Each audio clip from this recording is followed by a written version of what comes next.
All right, we are live. Welcome, Holly, and welcome everyone who are joining us on this podcast. Holly is a recruiter and she has been joining us from USA and she is from the Big League Talent Co. Today she is going to share and give us valuable knowledge on how does the recruiting world works and what are the candidates should be looking for in their perspective of attaining a job. Welcome to the podcast, Holly. Thank you. Take your Good take, morning. yeah, you can. I look forward, I've been looking forward to being here. I think the biggest thing is being yourself. Never water yourself down to accommodate someone else. You should, as I said, be yourself, and because you have to remember at the end of it, they're not only interviewing you, but you're also interviewing them. Mm-hmm. Right. It's a two-way street, and it's a very important two-way street. Oh, okay. So, how did you become a recruiter? What's your story? Can you share that? I have been in HR for the past 15 years. So I have handled recruiting and onboarding for that amount of time. Upon leaving my last job, I decided that I would solely focus on being a recruiter because I can, in turn, help others to find their light and what they're good at and be able to help place them in certain spots to help them shine and glow brighter and help them find things that maybe they didn't know they like to do, or something that they just pondered on the idea, so to speak, and to make dreams come true. Can you tell us about your company? What is its? I'm new with Big League. Their mission is to also help find amazing talent and place their people with places that they'll excel at, where they won't get stagnant and they have purpose.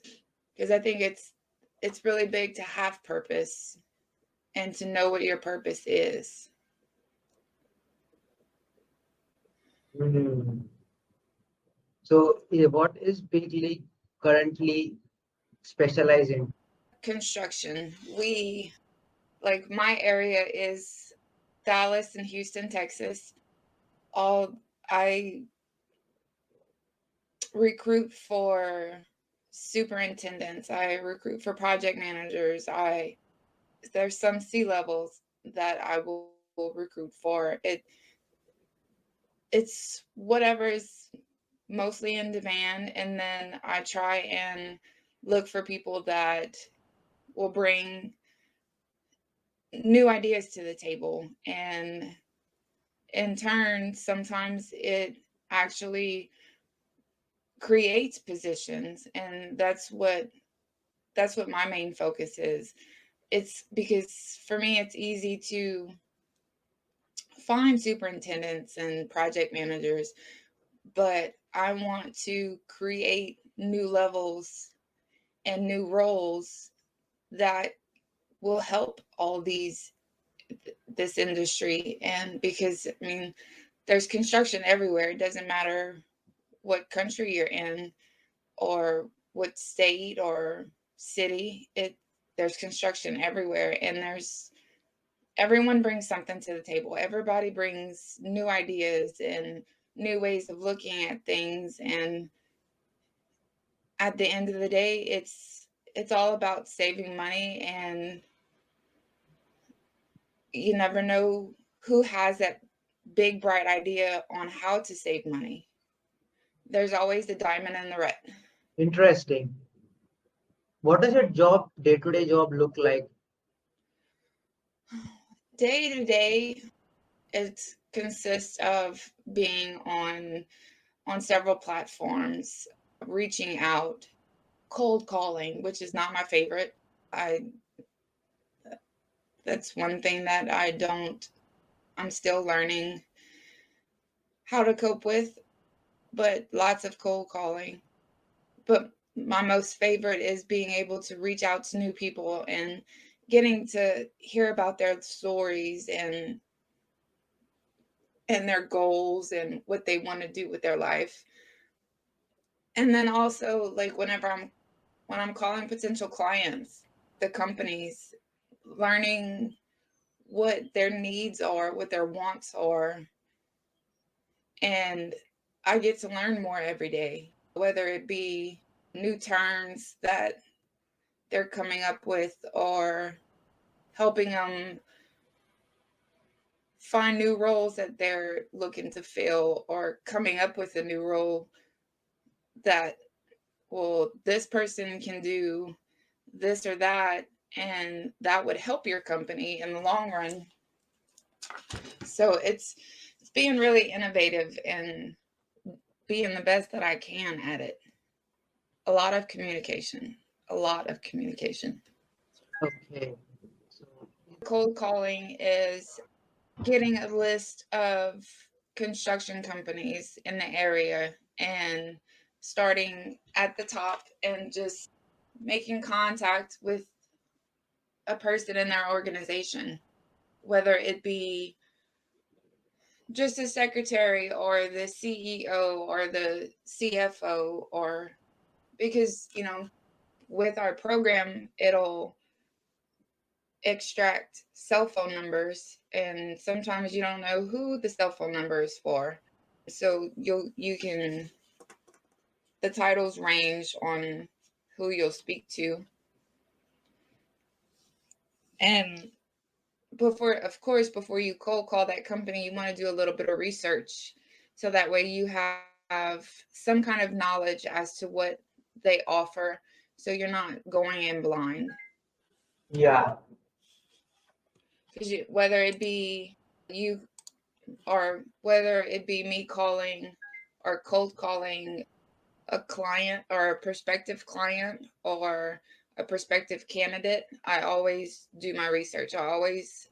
LinkedIn is my main platform that I use LinkedIn and Google, to get as much background as I'm able to before I make contact. Because you want to make sure that you have key points that you can touch base on when you're on the call. You don't want to just go on, like I said, you don't want to go in blind. You want to have them know that you're a recruiter who knows what they're doing. You're a recruiter who puts time and effort into what you're doing, and that you'll make the most of their time, and because time is money, and that you will do everything that you can to, whether it's finding them the right candidate, or for the candidate side, finding them the right position, finding them that company that matches with their core values and their beliefs, and their wants and needs and whatnot. Because there's a long list to fill. I have a checklist of different things that I ask, whether it be a candidate or a prospective client. And that helps me find out who they are and what they're looking for, and most importantly, what they stand for. Because if you don't find out what they stand for, then the potential can't be met. can you go deeper on that? The questions that you always ask to a candidate, can you go deeper on them? Yeah, I sure can. It's one of my biggest questions is, what is it that they want to contribute? What's their strong points? Whether it be, do they like to work solo, or do they enjoy working on a team? Because the answers to that question will dictate on quite a few things, because if they're not a team player, that will strike them from many positions, because I'm sure, as you know, in an organization, it takes teamwork. Because there is no I in team, and everyone brings certain aspects to the table, and when one falls short, the other picks it up. I also ask, like, what their dreams are. Where do they see themselves in 3 to 5 years? What's some of their goals in life, whether it be short term versus long term?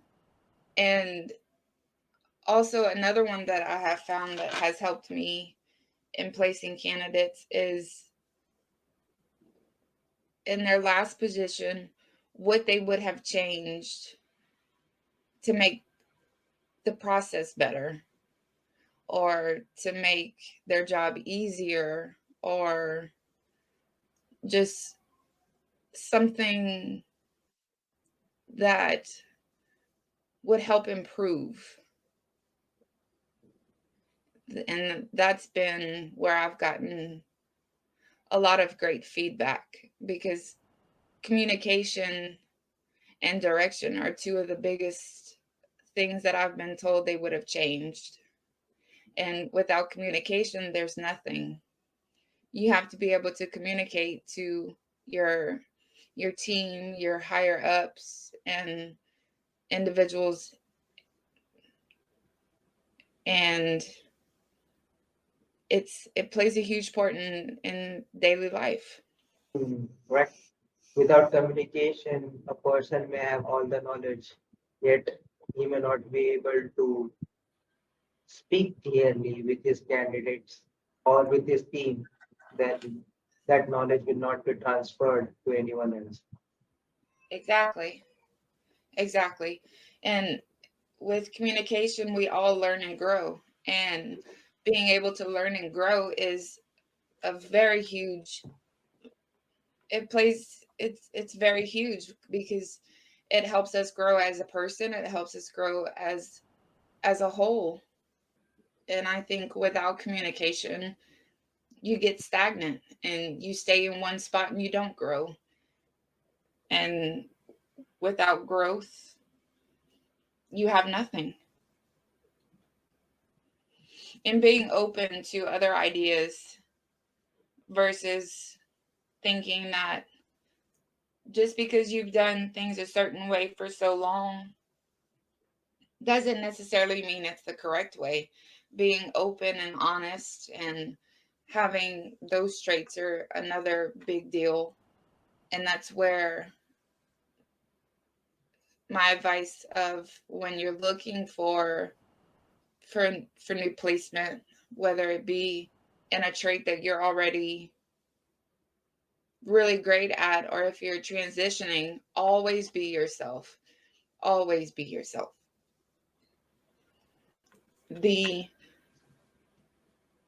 transferable skills that you have, no one could ever take those away from you. You can only build on those. And I think that at the end of the day, they grow each day. And it's really, and you grow as a person, and self-growth and self-love is huge, and it's needed. Speak, Speaking of that, what do you think is the hardest part of recruiting?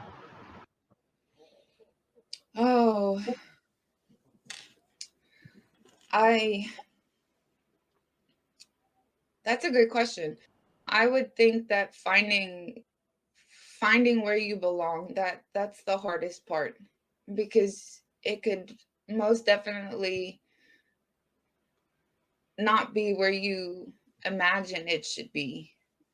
Because I know for me, that's been my biggest challenge, is the where I thought I would be most comfortable and be and flourish and prosper is not actually where I belonged at. I'm grateful that I have been put in the position that I'm in now, to where I do work remotely and I'm able to reach out and meet new people and help businesses grow and flourish by finding them, whether it's helping them find the right candidates or whatnot, or if it's my business, consulting, helping with HR or bookkeeping or just consulting in general, where these businesses are trying to find where they're lacking. And that's where I come in and I help them find new ways and new processes and get that implemented and watch them grow. Watching people grow makes you happy, I believe that. Oh, yes, it sure does. Because I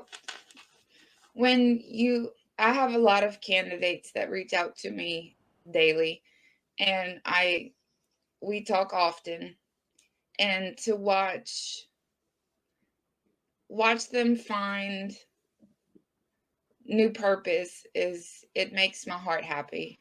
It does. It truly makes my heart happy. And I love helping business owners and corporations, and whether it be large corporations or small mom and pop businesses, because at the end of the day, everyone needs help. We can't go through this life on our own without help. And I like being the one to be able to help others. And I'm very thankful that I am in the position I am, to where I am able to help. I was asking that let's turn up the energy over here, and can you just tell me what are the common misunderstandings that you come across during the interview process? It depends on which process you're speaking of, because each one is completely different. The HR process can have many many different ways, but in the sense, the candidate that will do extremely well and excel in a certain position, and that's when your process kind of flip-flops, because you can have them answer different questions, and then that'll help you narrow down potential employers for them, and give them options, just as I would for a potential client, a company. Because you always want to go in, if you are a recruiter or if you are in HR and you're filling positions, you always want to have 2 to 4, whether it be the placements or the placements for a company, presenting them 2 to 4 candidates. Or if you have a candidate, you always want to have 2 to 4 different companies with different options of roles. And it's not always an easy task. It can get very difficult, because depending on your clients, they can be stuck in their ways, and they can not be open to suggestions or new ways of improving or doing certain things. And in that case, that's where being yourself and not watering yourself down comes into play, because if you're presented with options and the pay may be very good, but at the end of the day, the stress and the overwhelmingness that comes along with it is not healthy, and it's not worth it. Is this you was recently, or was this your mindset? I'm sorry, I can't hear you. Is this something that you came across recently, or did you pick up this mindset from the very start of your career? At the very start of it, I've always been very open, and I think that it's the most important thing, is to be open and be true to yourself, because if you're not true to yourself, then then what are you doing it for? And no matter what you do in life, you should always be yourself and not water yourself down. Granted, you're not always going to hear what you want to hear, but you're going to always hear what you need to hear. Being open and honest goes a long way. And like I said, being open to criticism is very huge. Open to criticism. Oh yes, open to criticism. Can you just talk more about? I think that, and it goes back to staying positive and not letting not not letting the negative tear you down, just finding the positive in the feedback, being able to turn that negative feedback into something positive, and that will help you along the way. Because someone can tell you, oh well, you did this or that during your interview, and we can't stand for that. So you take that feedback for your next interview and you fix it, or you, because what you're doing is you're learning and you're growing, which in turn will help you become a better version of yourself and will help you whenever you move on to your next interview or your next role. And then you can also take that feedback and help someone else along the way. It's all about helping others and helping yourself. Yeah, I agree. I agree with that. You need to hear what was that sentence? Can you just repeat that? I'm just finding that line. You may not always hear what you want to hear, but you're always going to hear what you need to hear. Hey, that's a great quote. That's a great quote, Holly. That could be named under yourself. Thank you. Thank you. I truly believe that. And at the end of it, it always helps you become a better version of yourself. Reality never lies. Oh yes, most definitely. Okay. What are the key important highlights that you see with a candidate during the interview? Honesty is at the top of my list. You'd be surprised how many roles I have listed and with certain specifications or requirements that are needed, and I'll get, this great resume, and when I do the initial call, the candidate has, in all actuality, no idea of what's needed. So you're not only wasting precious time, you're you're not getting your foot in the correct door. So honesty would be my being open and honest. And say you worked on a project, making sure you list those projects, because it may be insignificant to you, but to a potential employer, that project is exactly what they needed to see to show them your potential. So I say, even if you think it's just a small project, list that on your resume or list that in your portfolio, and keeping it up to date. Have you come across this term, fake it till you make it? How I'm sorry, one more time. have you come across this line, fake it till you make it? I don't like that line. I truly don't. I think that there are steps that you can take so you don't have to fake it. Because as a young adult, I was told to fake it until I made it, and it didn't work for me.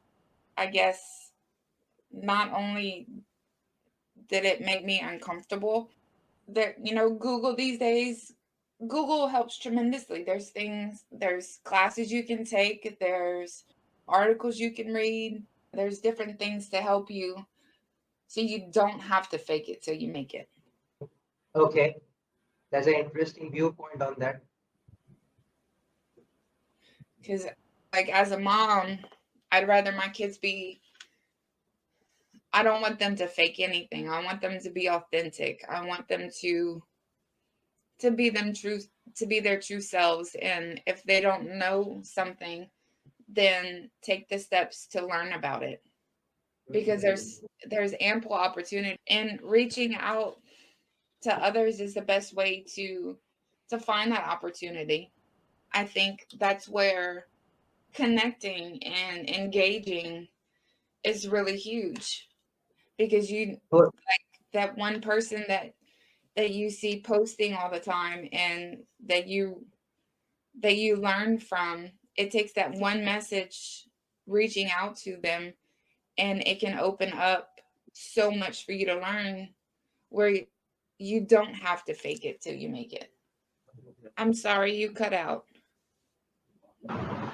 yeah, we will come back to the part where you said connecting and networking helps to grow yourself as in career and as a professional.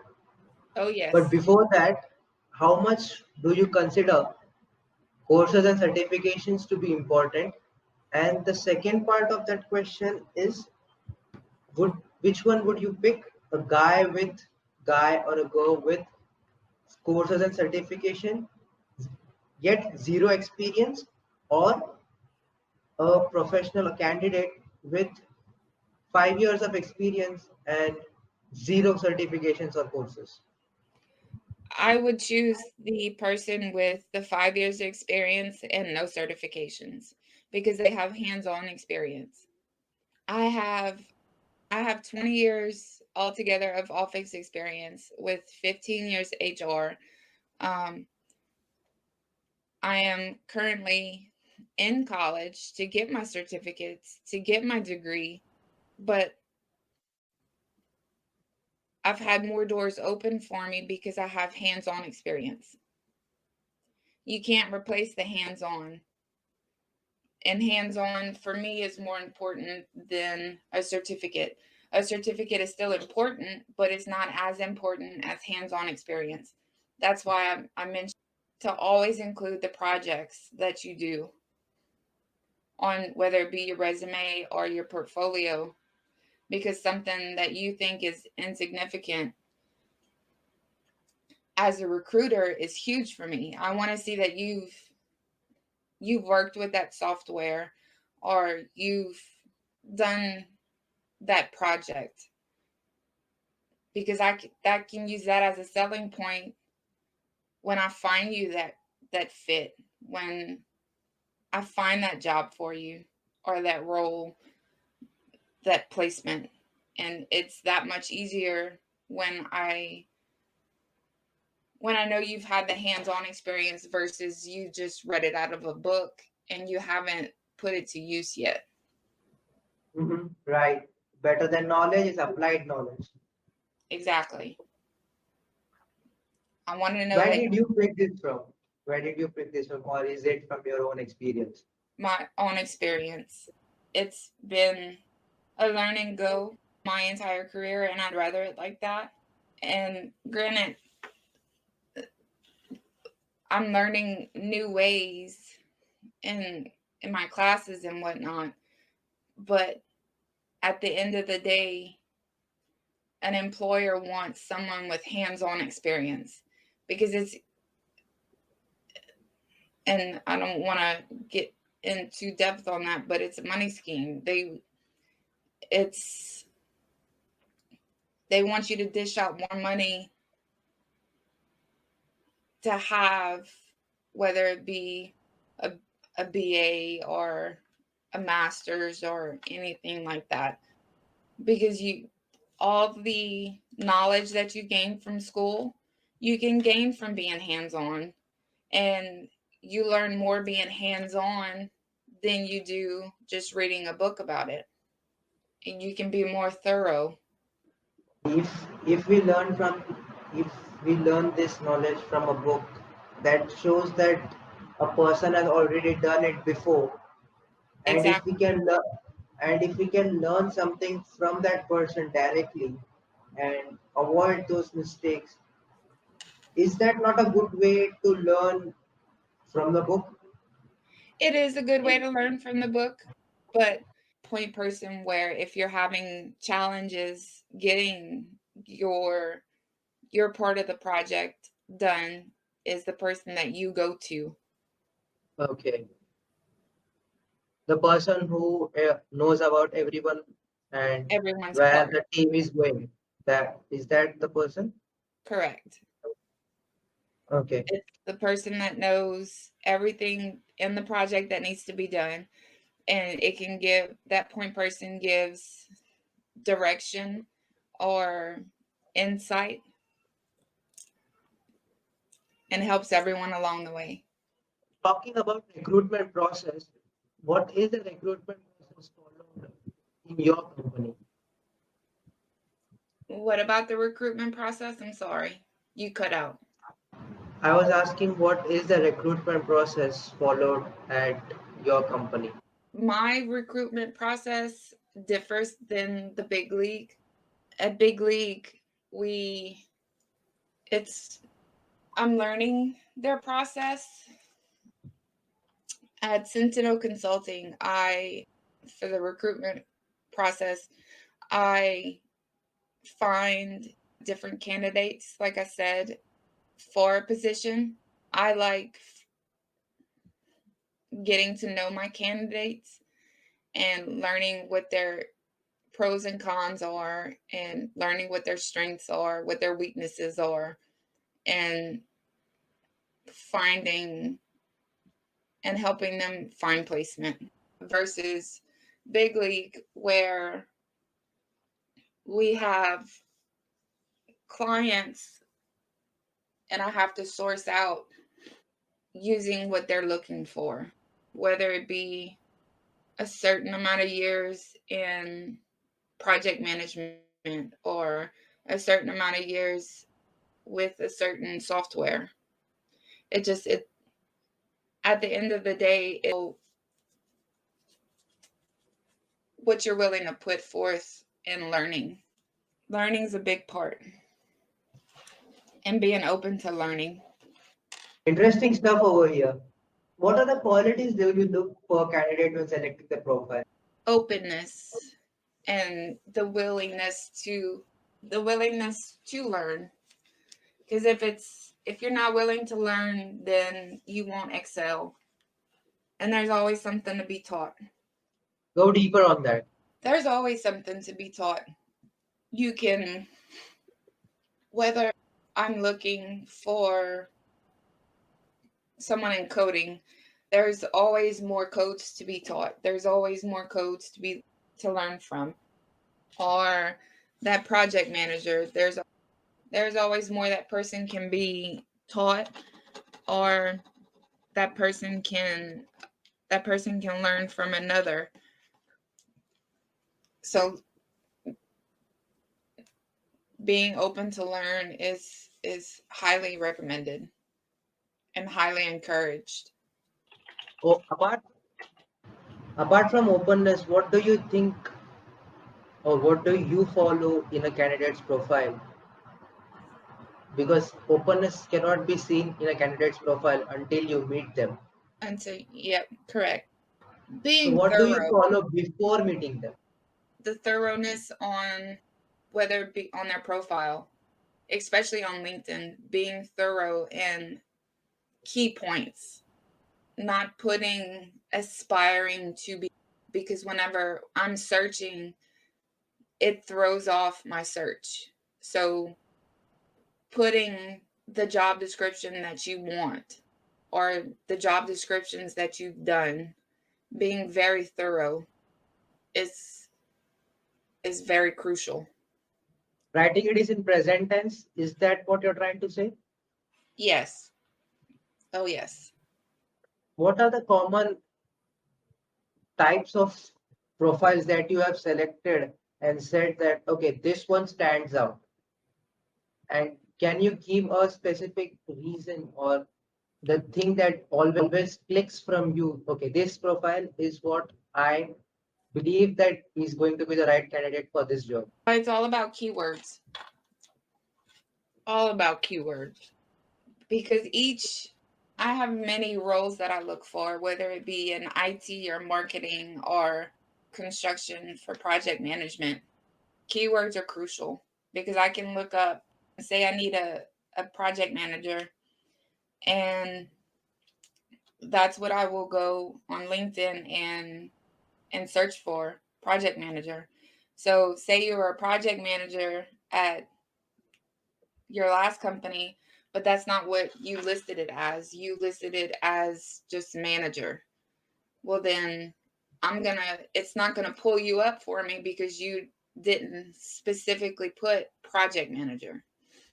So being detailed, I would say, is my biggest thing. Make sure you're detailed when you're listing what you're doing. And for instance, I was a corporate accounting manager. So of course I listed that, and I put in there that when I first started, we were a $4 million company, and 2 years later, we were operating at a $18+ million company. So not only am I detailed, but I'm also putting in numbers showing you what it was I was handling and what it was on a day-to-day basis. This is interesting. This is interesting stuff.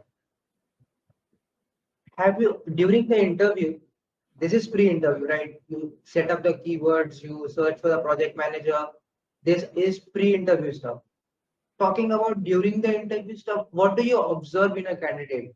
Because first was openness. That is a checkbox that you need to have. And after that, what are the qualities that you always keep in back of your head? Okay, these are the three things more that I need to have from a candidate. Communication, being open to communicate, and promptness. Because whenever I get a role, I'm looking to fill it right then and there, but I want to fill it with the correct person. And if it takes, like if it takes too long, then you have to move on to the next candidate. So being prompt is major. If you know that someone is looking at you to potentially fill a role, making sure that the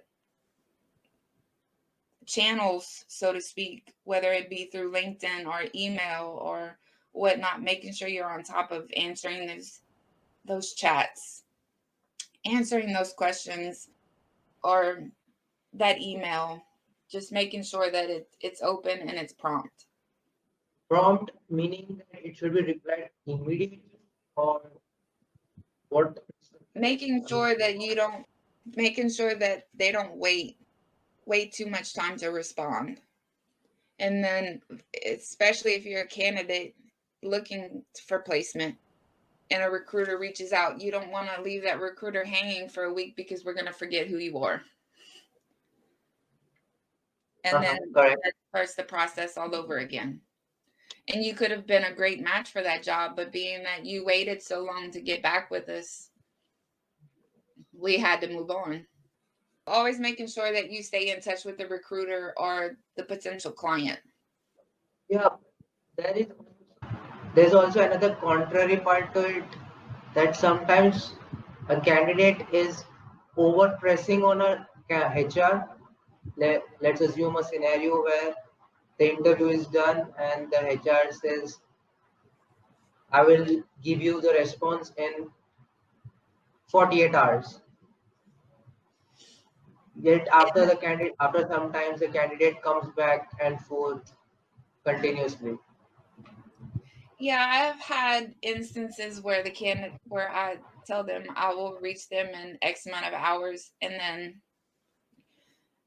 they're emailing me or sending me messages way before that closing time.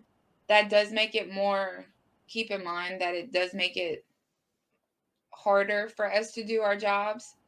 And sometimes we don't have an answer, and that waiting period is just as crucial for us as it is for you, and can be just as nail biting, so to speak, because we want the best outcome. Just as bad as you want to be placed, we want to place you. It's just sometimes it takes longer to get responses from the hiring managers or whatnot, and making sure that you give the recruiter that you're working with breathing room and not being too pushy. And being too pushy, I mean that each recruiter will have their own version of someone being too pushy. So I know for myself, if I tell you 48 hours and you're not waiting that 48 hours before you touch base with me, I do appreciate whenever after I interview with a candidate and they send a follow-up email right after thanking me for that interview. That goes a long way, because not only does that tell me that we just didn't waste our time, but you are actually invested, and that'll make me want to work that much harder for you and help find you placement. And because you'd be surprised how many employers will ask if any follow-up emails were sent, and if so, how many, because that'll in turn let the employer know if you are invested and if you are serious. So I do think it's always important to send, after you have the initial interview, to send the follow-up email saying, hey, just keeping it brief. Thanks for this. Thanks for touching base with me. I enjoyed interviewing with you. I look forward to hearing back from you. Signed, your name. Keeping it simple. And then after that 48 hours, if you don't hear anything, it may not be a bad thing, but sending a another follow-up email saying, hey, I noticed that our time frame has lapsed, and I was just wanting to check in to see if you have an update. It goes a long way. Fair enough. Is that what candidates normally follow, or is it what you want them to follow? Typically, it's what I've seen so far. It is something that I would like my candidates to follow, and because I've seen it work the best for both the candidate and for the potential employer and / recruiter. It helps so that candidates don't fall through the cracks. Speak. Remember, speaking of cracks, how do you advise a candidate to negotiate his salary? Oh, that's a good question. Always go in higher, because especially if they give a range, always go in higher, and always know your worth. Do your research. Always research to see what that role is currently ranging at, and let them know that this, what the salary range is. This is what you're coming in at, but make sure you have the experience and the knowledge to back up asking for that. Because you don't want to say you find a job where the salary range is 120,000 to 130,000. You can start at 130,000, but if you don't have the experience or the knowledge to back it up, they're going to counter offer with a whole lot less than what you're looking for.